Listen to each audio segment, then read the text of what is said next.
Dan akhirnya, Komisi Yudisial ini secara resmi memberhentikan atau memecat 3 majelis hakim yang memvonis bebas si Ronald Tanur, teman-teman.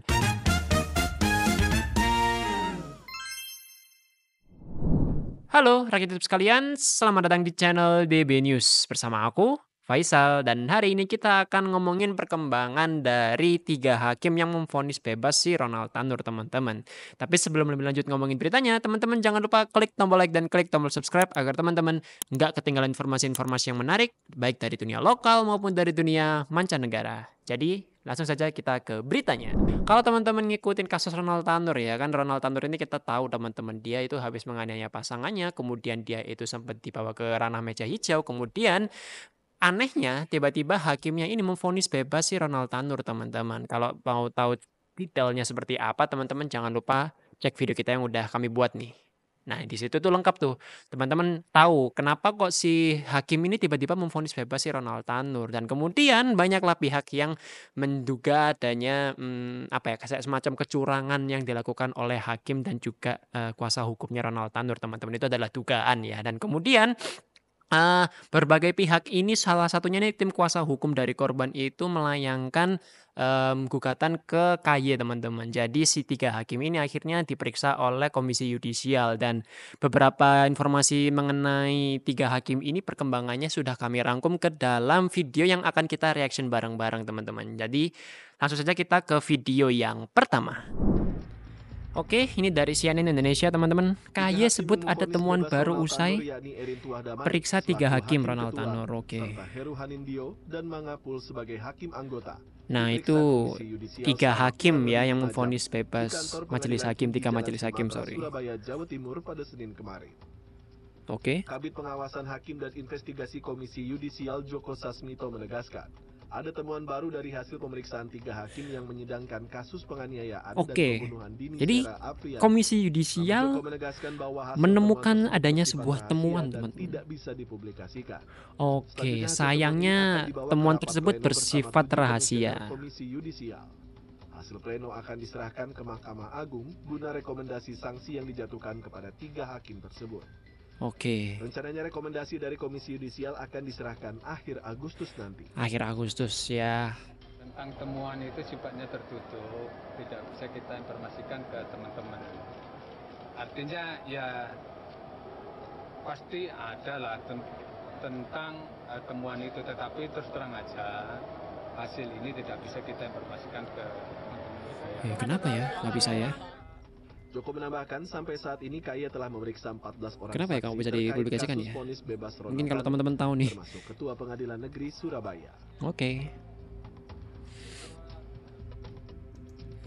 Oke, itu tadi adalah berita mengenai KY yang telah menemukan adanya semacam temuan baru yang sayangnya tidak bisa dipublikasikan, teman-teman. Wah, sayang sekali ya kalau misalkan temuan tersebut, apakah selama ini kan kita menduganya ada semacam kecurangan gitu ya, yang ya teman-teman mungkin bisa cek ke media-media yang lainnya, itu kan pasti teman-teman tahu bahwasanya ini tuh semacam indikasinya itu kayak di apa ya, disabotase gitu ya jalannya sidangnya ini, mungkin ada semacam penerimaan suap gitu. Itu adalah dugaan-dugaan, ini udah kesebar beritanya kemana-mana, mungkin teman-teman bisa cek sendiri ya di media-media atau googling sendiri. Itu adalah dugaan terkuat kalau misalkan di 3 majelis hakim ini tuh melakukan tindakan kecurangan seperti itu. Nah, di video kali ini sebenarnya videonya udah cukup lama ya teman-teman, tapi salah satu update yang ingin kita sampaikan juga bahwasanya KY ini menemukan adanya temuan baru gitu ya. Oke, nah ini juga mungkin berkaitan dengan salah satu video kita yang lain, teman-teman, yang akan kita reaction bareng-bareng nih. Jadi langsung saja kita ke video selanjutnya. Komisi Yudisial telah memutuskan 3 hakim Pengadilan Negeri Surabaya. Oke, Surabaya akhirnya si hakimnya ini dipecat ya teman-teman ya. Ketiga hakim tersebut dinyatakan melakukan pelanggaran berat dan melanggar kode etik serta pedoman perilaku hakim. Oke, divonisnya akhirnya dipecat karena melanggar kode etik gitulah ceritanya. Melakukan rapat konsultasi dengan Komisi Yudisial membahas pengawasan terhadap vonis bebas yang diberikan oleh 3 hakim PN Surabaya pada Ronald Tanur. Dalam rapat tersebut, KY mengungkapkan ketiga hakim tersebut telah diberhentikan. Oke, akhirnya diberhentikan ya. Dari hasil pengawasan dan investigasi KAI, dinyatakan bahwa ketiga hakim tersebut melakukan pelanggaran berat serta melanggar pedoman perilaku hakim. Apakah dijelaskan pelanggaran beratnya? Oleh para terlapor itu dugaan pelanggaran kode etik itu terkait dengan pertimbangan bahwa penyebab kenapa korban itu meninggal dunia itu kan fokus kepada adanya minum alkohol ya. Iya. Padahal itu menurut Nah itu para tuh, ahli itu tidak lucu seperti tuh. itu, adalah hal lain yang lebih menjadi kenapa si korban itu meninggal dunia. Itulah yang menurut pertimbangan dari kami bahwa itu merupakan pelanggaran sanksi berat sehingga dijatuhi sanksi pemberhentian dengan melalui majelis kehormatan hakim. Oke. Oh, karena itu ya. Sebelumnya, putusan bebas Gregorius Ronald Tanur terdakwa Nah ini 3 majelis hakimnya nih. Avianti menuai polemik. Vonis majelis hakim Pengadilan Negeri Surabaya tersebut dinilai janggal dan tidak adil untuk keluarga korban.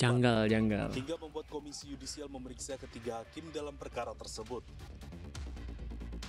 Dari Jakarta, Faisal Rinaldi, Muhammad Zulkarnain, ini dari iNews ya. melaporkan.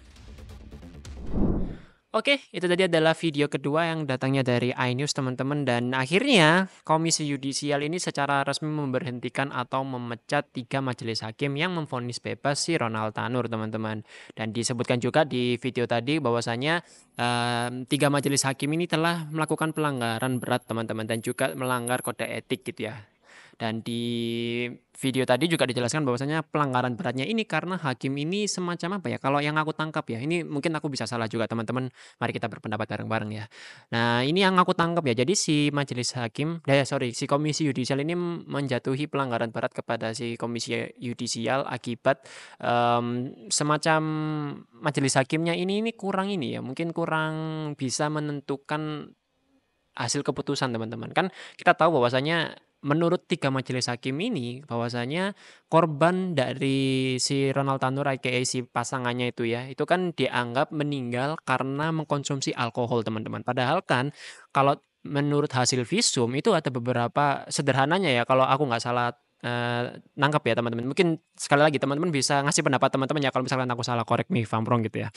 Ada pokoknya intinya di bagian tubuhnya itu kalau misalkan bagian tubuh tersebut rusak itu nggak mungkin cuman karena alkohol teman-teman, itu pasti karena hantaman benda keras gitu ya. Itu adalah hasil temuan visum dan banyak juga hasil temuan visum yang mengindikasikan adanya kekerasan teman-teman, kekerasan secara fisik itu kepada si korban gitu ya. Nah itulah yang tidak diadili secara adil-adilnya oleh 3 majelis hakim teman-teman. Malah justru 3 majelis hakim ini berpendapat bahwasanya si korban ini meninggal karena alkohol. Ya itulah ya, itu adalah mungkin akhir dari persoalan dengan Ronald Tanur ini teman-teman. Gak tahu nih apakah selanjutnya hasil, karena kan ini kan sudah dibilang apa ya, kayak majelis hakimnya ini kan sudah dijatuhi hukuman yakni berupa pemecatan dan juga diberikan sanksi besar gitu ya, pelanggaran besar gitu.